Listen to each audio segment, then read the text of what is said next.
Hello, and welcome back to another episode of People Watching. We're on episode 5 right now. Last 4 episodes have been phenomenal. I've really enjoyed them. We've talked a lot about a lot of different stuff at this point. We had episode 1 was kind of just an introductory, get to know me type of episode. 1 and 2 were kind of revisiting the same topic. And episode 4 was over Israel, Ukraine, and the No Kings protests. And today I kind of just want to talk a little bit about how I'm feeling about the show, where I think I'm headed, and we've got some news, about some things that have happened this week. We've got Nick Fuentes was on the Tucker Carlson show. I also want to talk about churches and their political affiliations. And how young men are beginning to kind of disavow Trump, but not move towards the left. Instead, I think they're moving further right. And then I want to talk a little bit about the kind of the America First movement and how that's going to continue to kind of take shape over the next several months as we kind of see this ginormous culture shift. So first, how am I feeling about the show? I think it's going good so far. We have an audience of, probably 3 people. I don't know. I don't really care, though. I'm getting to do something that I do on a regular basis with my friends anyway. We talk politics all the time. I talk to guys I work with at my internship about it. I talk to guys on the sideline for when I help coach sports. Don't need to get into the details on that. I talk about politics and just the state of the country with my bosses.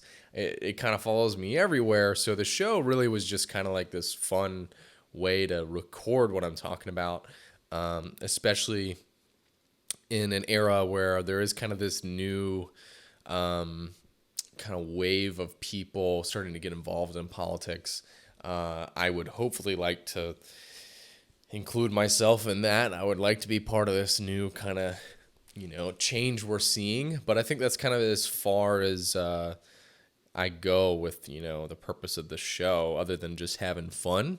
I'm not in it to get famous. That would be cool. I'm not going to lie. You know what I mean? I'd just pretend like that wouldn't be cool to get a little bit of traction and have some sort of an audience and have an impact on people. I think the 2 goals are to have fun and then have some sort of impact on society. And with that kind of said, I feel like as I've, got involved with this show and I'm starting to talk to people more often about politics and foreign affairs and affairs within the U.S., people send me DMs with a question, or they want to hear my thoughts on something, or I want to hear their thoughts on something, or they want to have some sort of kind of civil discussion. How can we further our thoughts? And I think after getting involved, even at least deeper than before in politics and just, public discourse, I feel like my views have just rapidly evolved and changed. I feel like in the last 2 months, I've gone from point A to point B to point C to I feel like I'm at the end of the alphabet by this point. My views on the right and the left have been incredibly advanced. I see a lot of the hypocrisy on either side. I kind of have moved away from identifying entirely with a lot of the big conservative names. My values are, I think, more conservative than anything, but I have adopted some more liberal ideas as weeks have gone by. And that kind of has proven my point, as I made in episodes 2 and 3, that these values don't really share any essence with the side they pertain to. And so I think it's totally fine to adopt a bunch of different ideas. I really think that having to pertain to one particular side is just tribalism at this point. It doesn't really get you anywhere. I think we're seeing that a lot more as we move forward, and we kind of see the left really not have any big, people running the show. It's not like anybody trusts Gavin Newsom. It's not like Gavin Newsom's going to be able to run for president and win. We have Bernie Sanders and Jon Stewart, who have great chemistry and they are, I think would be great candidates for the Democrats to run in 2028. But again, those aren't super far leftists. Those are really, Bernie and John are super moderate guys in the grand scheme of things. Bernie's got some interesting, maybe pseudo-socialist takes. I really recommend watching his interview or listening to his interview with Joe Rogan. You can kind of see the hypocrisy in a lot of his policy takes for sure. But after kind of, people can BS for like an hour and a half, or like a 15-minute TV spot. But it's really hard to like go on Joe Rogan and kind of BS for 3 hours, because he's really good at pressing questions. And Bernie didn't seem all that bad of a guy. I personally wouldn't vote for him, but I don't think he's as bad as people make him out to be. Same thing with Jon Stewart. These guys are pretty moderate guys. And even more so on the right, the only really person, I think they have a lot of people who could run for president. I think JD is absolutely going to try. They're going to really push him like crazy these next couple of years. I don't know, though, if the public is going to be all right with that, because I think a lot of people are starting to see through him and see that he's just a political opportunist. But that's all to say that I feel like just my views have kind of rapidly and are constantly evolving. With that being said, I have kind of adopted ideas from lots of different talking heads. Never thought I would adopt ideas from, we'll just say it, we'll just get right into it. Never thought I'd adopt so many ideas, not so many, but a handful of ideas as Nick Fuentes. Nick Fuentes is a really interesting character because right now there's kind of this taboo around him, maybe. And it's starting to kind of fade. This guy was kind of shoved to the back. Ben Shapiro tried to shut him down early on, and he's really going mainstream. And as he has begun to go mainstream, he's matured into the role, and he's kind of cut back on more of his wilder takes.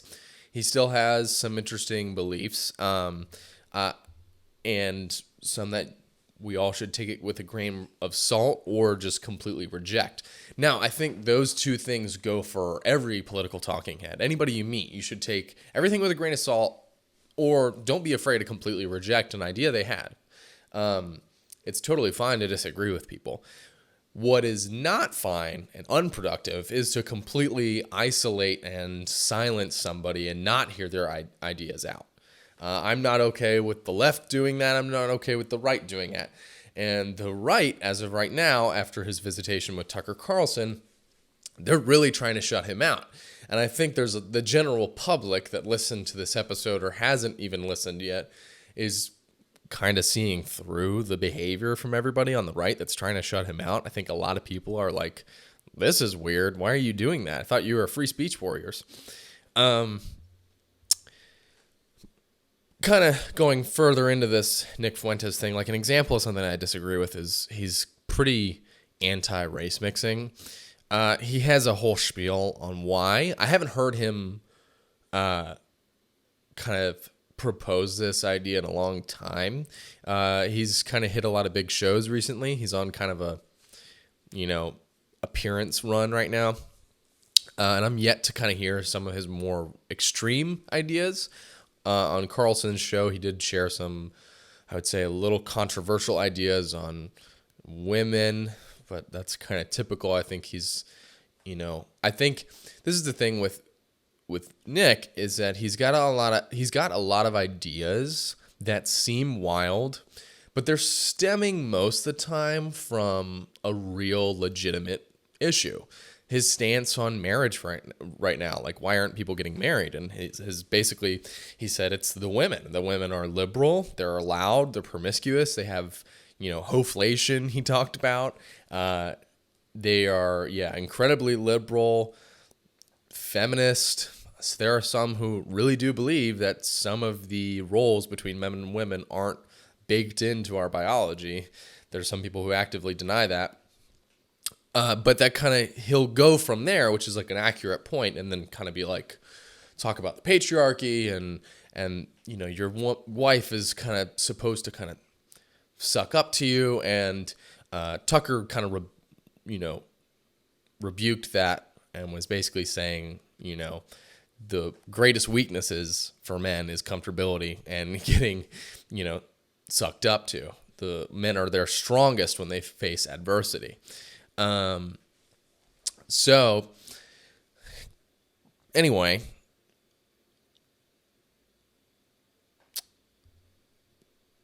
as an example, also, he's very pro de-assimilating, and that we need to reinforce our Anglo-Protestant Christian values and really cut off immigration completely. And we got another notification through here. I thought I turned these off. I don't know if you guys heard that.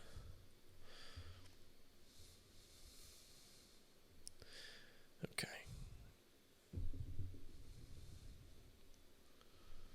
Anyway, he's very pro bringing about a mostly white culture. And I think this idea is extreme. However, it does stem from a legitimate idea, which is that immigration today is not the same as it used to be. It's become kind of a reduction of American culture.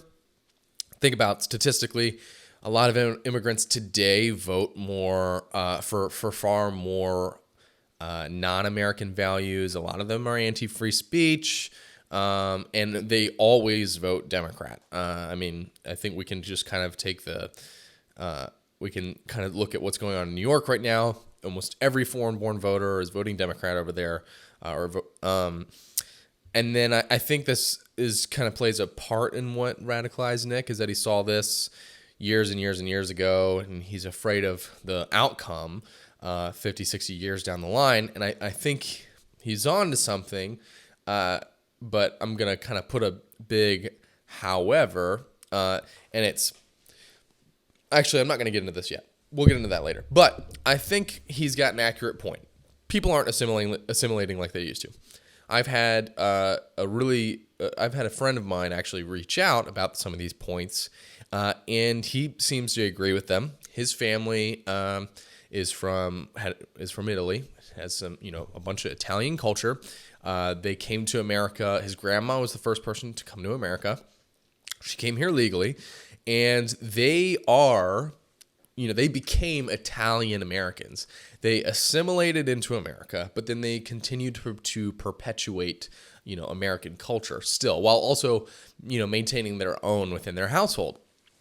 And his point today is that you don't see that really anymore. I think you have generational families who are still perpetuating that, but you have people come to America, for example, and wave the flag of Mexico, right, while protesting ICE. I think it's really silly and stupid and ironic that you're coming to America, you're fleeing Mexico, you're coming to America, unwilling to assimilate.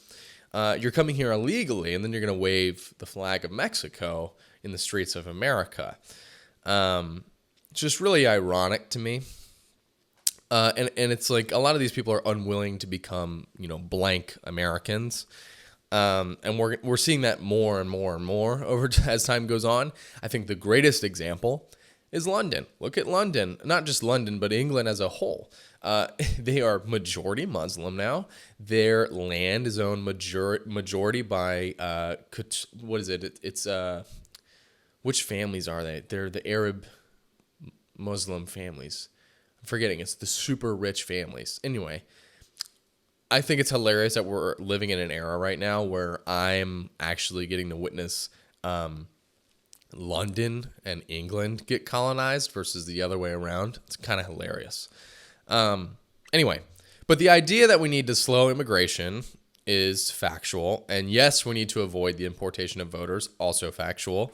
And there should be some sort of unified culture within the U.S. is also factual. People really did assimilate for decades and decades.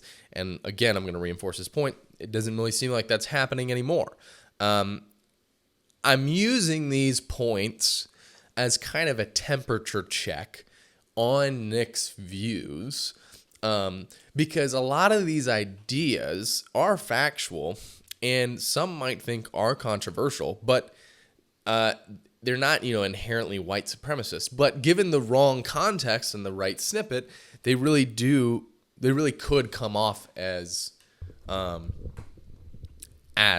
supremacist and racist.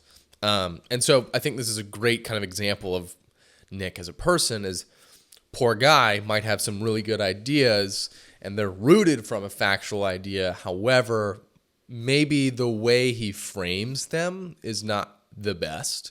And taken out of context, they sound really bad and egregious. Tucker Carlson made this point to him kind of paternally. Dave Smith as well in his interview a couple of weeks ago. But again, they do stem from actual literal problems we're going to continue to face as time goes on. Now, I do think that what radicalized Nick when he was young, 17, 18 years old in high school, is kind of exactly what's radicalizing men today. We have young men right now who are making a rejection of Donald Trump right now. I think there's a lot of young guys who voted for him. They're not happy with the progress we're making. They really are not happy with maybe the fact that gas hasn't gone down, groceries haven't gone down, rent is still up. I think some people are happy this week with some of the cuts that are being made, though I think these need to be made. These are decisions that need to be made diligently. Moral of the story, you've got a bunch of young men who aren't, they're kind of disavowing Trump a little bit. I know me personally, I voted for the guy, but I haven't gotten what I want out of it. I don't like that the second that Elon said that Trump was in the Epstein files, now suddenly Epstein files don't exist. That's a little weird. Why are you pretending they don't exist? Why were you this kind of anti-war guy and you're continuing to fund wars overseas? And again, you've got a population of people across the U.S. Most people that I'm talking to, again, this is kind of like another week into this idea, more people than you'd really think are in major disagreement with our involvement with Israel overseas. A lot of people want Trump to pull out of the Middle East, and it appears he's unwilling to. And so a lot of young men feel betrayed by this. I think so many young men since 2016 to now put their faith in Trump and a lot of these MAGA Republicans, and it's kind of been weaponized back against them. And I think what's emerging out of this is not that men are moving more left, because they're not going to find these solutions on the left. That's why they voted for Trump. They voted for Trump because they wanted to see change, right? You have Kamala Harris and Joe Biden running on the promise that everything is fine. You know what I mean? Like, that's literally what the left has been arguing. Everything is fine. Most Americans disagree with that. Trump won the popular vote. He won the swing states. You know what I mean? It's just, I actually think it's still hilarious. I actually still can't believe that Kamala Harris tried running for president. Like, it's actually insane. What is it, 106, 107 days that she ran? That's crazy.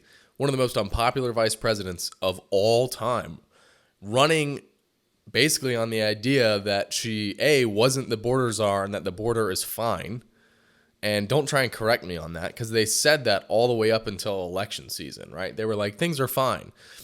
Trump runs on the idea of, I'm going to release the Epstein files. I'm going to fire everybody. We're going to cut a bunch of, we're going to do some cost cutting. We're going to end wars and we're going to close the border. I'll say the border has been one of the most successful promises, with 1.6 million total people deported, with about 1 million of those being self-deportations, I think, with like 300,000 of those being forceful. Anyway, moral of the story, young men are rejecting both parties, it seems. I wouldn't say both parties, but these young men are still remaining conservative, but they're in fact moving further right than Trump. These guys, I'm going to include myself, want to crush the opposition. We actually need to make changes. We need to stop going to war. We need to kill this military-industrial complex, okay?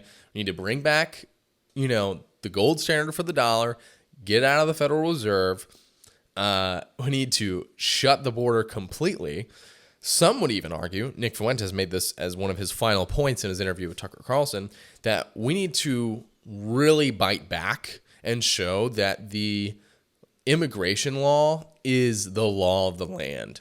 And by allowing some sort of middle ground for people to kind of allowing the middle ground of some of these protests where no change is going to happen, but you're having these large civil disputes start to happen. A civil conflict is kind of simmering when you do that, when you're kind of allowing this kind of weird middle ground where both sides can be as violent and as vicious with each other as much as they want over this topic, because you're kind of being too nice about it. I think we're being too nice about it.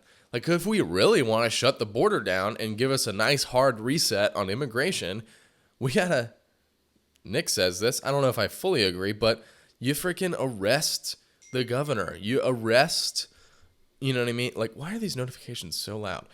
I thought I'd turn them off. You arrest the governor, you arrest the mayor, you start putting people in jail for a long time, you know what I mean, in order to make the change happen. But I don't like, Nick also makes this point, the provocativeness of this ICE versus Antifa, and now it's Antifa versus DHS. And it's just this kind of, there's a lot of tension rising, and that's not productive.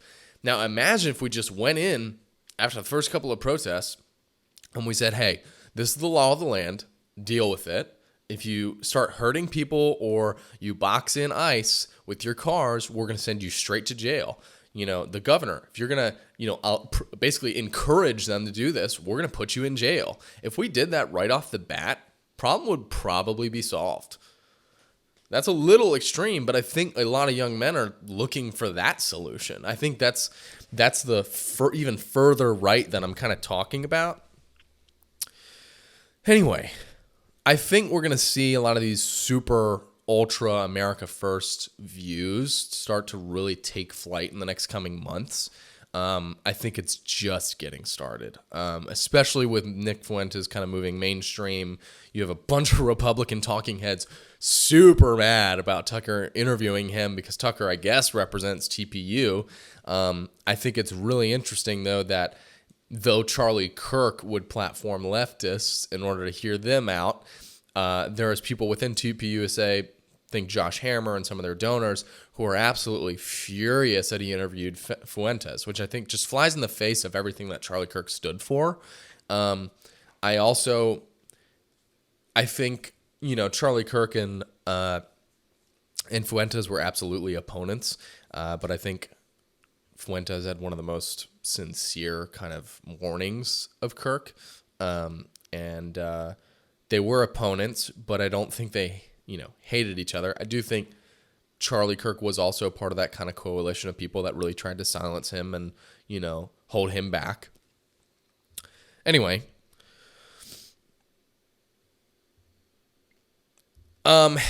these America First ideas, right? Nick is on probably the further right side of them, the more extreme side of them, but there are moderate speakers on the topics. We can think of Marjorie Taylor Greene, Tucker Carlson himself, Dave Smith, Thomas Massey. I really respect Thomas Massey. A lot of what he says is very on point. Again, he's probably the most moderate out of everybody. Rand Paul, Ron Paul, and so on. I think I personally agree with a majority of what Nick says, and I can actively dismiss, his wilder takes because I think I understand the fundamental root of the principle he's arguing at. And not many people will understand that until they get more exposure of him. And I think the Tucker episode really kind of gave us that ability to get a full idea of him. I also would recommend, again, the Dave Smith and Tucker and Nick Fuentes interview as well. Anyway, I think it was productive. Some people think it wasn't. People think it was detrimental and it was platforming some extremist views. I think it was productive because, again, it allows us to get more of a paternal view of Nick. Tucker kind of behaves more like a father figure. Dave Smith did the same thing. They were like, yes, you're right, but I think saying it that way might be wrong. And I think Nick is being malleable to those things because he's kind of owning up to the role he's kind of being thrust into at the moment. But yeah, I think Nick, again, I think we're going to see him reform a little bit and back off of some of his more sensitive, a little bit more extreme ideas. And he might even reformulate them so they're not so. But kind of my last little shtick on Nick is that I do disagree with him, I think, fundamentally on a larger scale with his takes on diversity and immigration. I think we need to reset the system. I do think maybe we need to close the border for like 10 years, 20 years, like just total reset, like do it in droves. Just like obviously with like really good, I think, and then obviously with a revision of customs and becoming U.S. citizen. But as a Christian, I disagree with making a super Anglo-Protestant white, country, because I think as a Christian, immigration and diversity of culture and of people as Christians is the greatest opportunity for us to minister and to share the gospel. I mean, imagine that. Like, imagine if we wouldn't grow as a people or as a country if we didn't have these people, whether they're assimilating or not, coming into the country. I mean, a lot of the time when we start thinking about these views and we start thinking about ideas in immigration and identity politics, we really got to zoom out and just see like what is the biblical perspective on these things? What is the like super simple, basic biblical perspective? And it's like, okay, yeah, we need to protect our country, we need to protect our people. I think we do need to put America first right now. However, in the meantime, I think we have a phenomenal opportunity to minister and share the gospel with people. I really do think that is super important right now. I'm going to make a note real quick to come back to this. But yeah, I think right now, while we're kind of in the in-between and this kind of the culture is shifting, as Christians, we really need to stand up, get stronger, get bolder, and take this as an opportunity to go to the public square, discuss our views with people, share the gospel, minister to people. That is probably our greatest strength in an era, in the eventual era we're going to enter into. And that being said, a friend of mine actually asked me a question about church affiliation. They had a church they go to, and they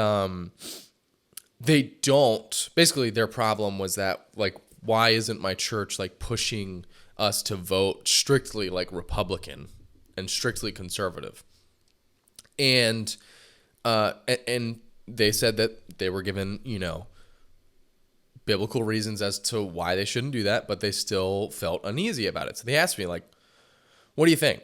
I think off the bat, it's a tough one. But first, I think we got to admit a couple things. I think as of right now, yes, the left and Democratic politicians staunchly support legislation and ideas that are anti-Christian. That's not all of them, so I wouldn't go as far to say it's all Democrats. I think there are a lot of somewhat very good Democrats. I think Bernie is a great guy, somewhat. He's got some weird views, but I'm not really willing yet to completely kind of cut him out. But I think a lot of these guys like Bernie or like Jon Stewart, or there's a few Christian Democrats out there, I think a lot of these guys get booted to the, sideline, or they're not as often recognized because they go against that status quo over on the left-leaning side. I think you also have a lot of Democrats who say they're Christian and they don't live that out. That's another conversation. But there are also conservatives who completely weaponize religion in order to control the voter base. While there are some who do not, which again, it's kind of this weird, interesting thing where it's like, I think on the left, the majority support anti-Christian values. But on the right, I think it's a good 50-50 split. Maybe more so that they don't. So they have like anti-Christian values disguised as Christian values. I think we see that more often than anything. But I think right now that there's such a large change to the culture at the moment that it's hard for me to say whether it's biblical to choose a side when it comes to voting. For me, I'd say what's truly biblical is voting for people who most often support real Christian values, and that may not always seem like something directly from Scripture. It may be something that relates to it. So, for example, there are many Dems who want to make it easier to start families. There are many guys out there that want to make it easier. There are many guys that want to make it easier for you to make money and feed your family. I think that's a Christian value, raising a family. And if that Democrat supports those values, at least grossly, I think it's okay to support them. Again, I don't think you should be strictly affiliated with one side of the aisle. I think it's ridiculous. That's inherently not Christian to do that. And then there are conservatives who are like super pro-war, super let's go, fund genocides and take our taxpayer money and go to war and stuff. I don't think that's Christian. I don't think it's Christian at all to support unjust wars. Some people try to argue that a lot of what the U.S. does fits into the just war theory. I'm going to remind you, those are super strict values, and I don't like it kind of being thrown around that like, oh, this fits in just war. I don't think a lot of things we've done as a country does fit into that. And even at that, I think people often move the goalposts in order to support, forever wars. Even at that, I'd like to say it's really hard biblically to point out whether you should prioritize voting conservative or liberal. There's nothing biblical that really supports that. I'm a firm believer that a lot of the values of the left and the right actually share no essence. Again, I said this earlier, share no essence with the side they pertain to. Again, that's kind of a whole other story.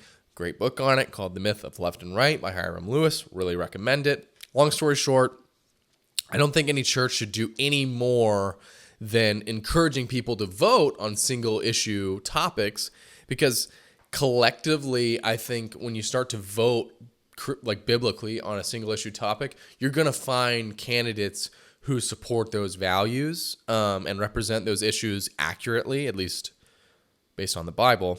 For example, if we encourage pro-life issue-based voting, Christians will find candidates who support those values on both left and right. Trust me, they're out there.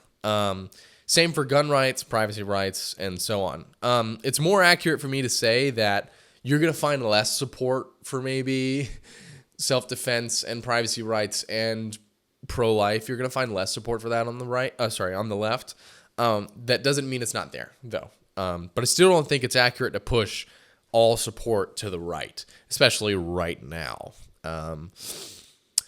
But we've kind of talked about young men moving away from Trump, and we talked about Nick Fuentes, and so I kind of want to tap on America First real quick and the idea.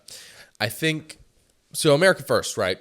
On all fronts, putting America and Americans first, shutting the border down, no more wars, slash the debt, promote assimilation through. I think it's possible to do that. We just got to find the right means to do that. That is not really super invasive and harmful to society.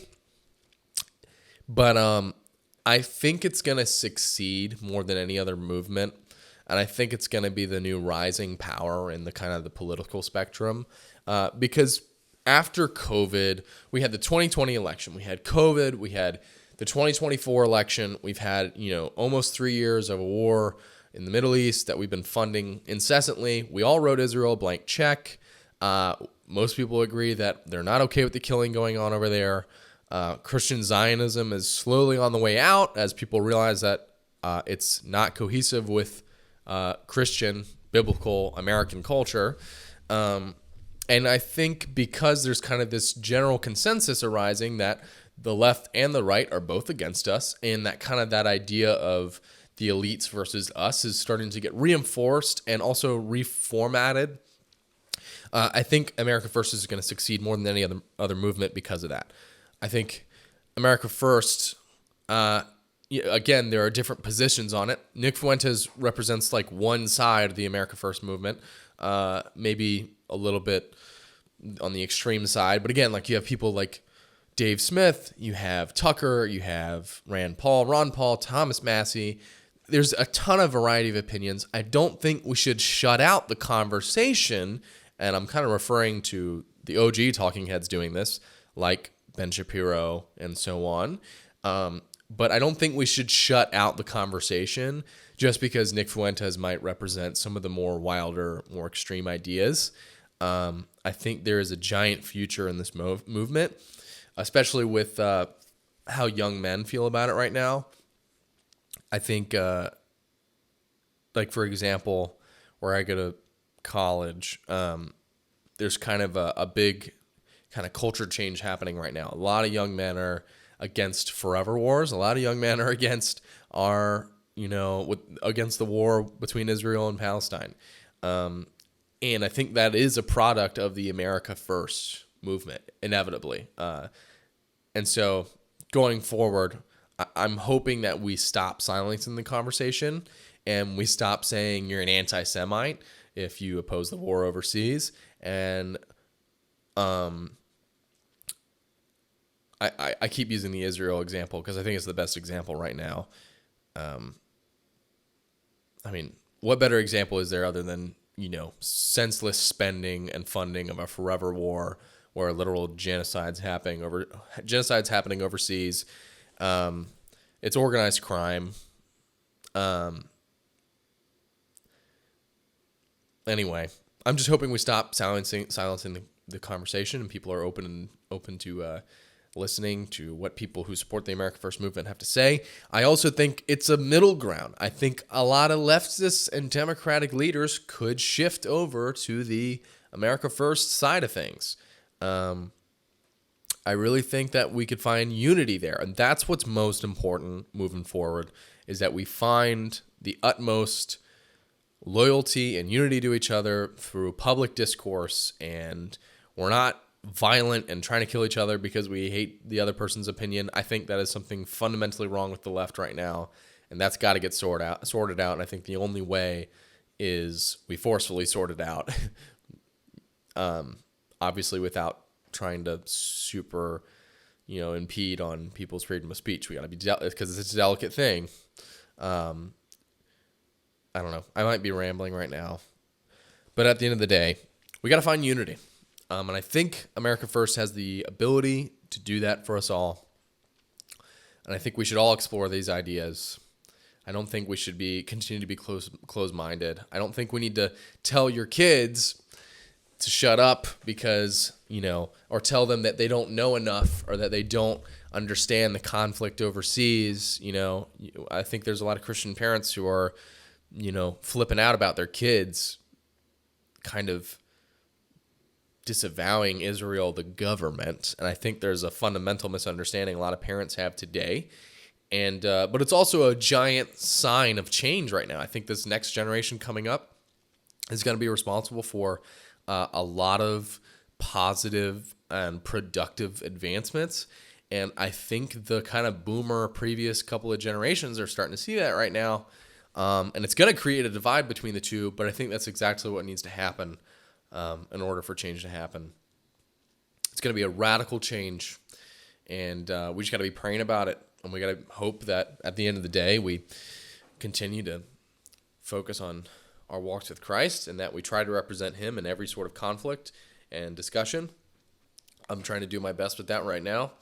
I'm continuing to focus on my faith, and I'm praying for God to guide my words and my speech. I fall short of that every day. We all do.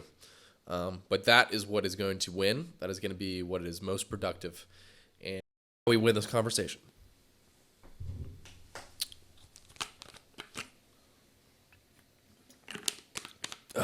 Anyway, that's all I got. Peace out. I guess I'll see you guys in the next one.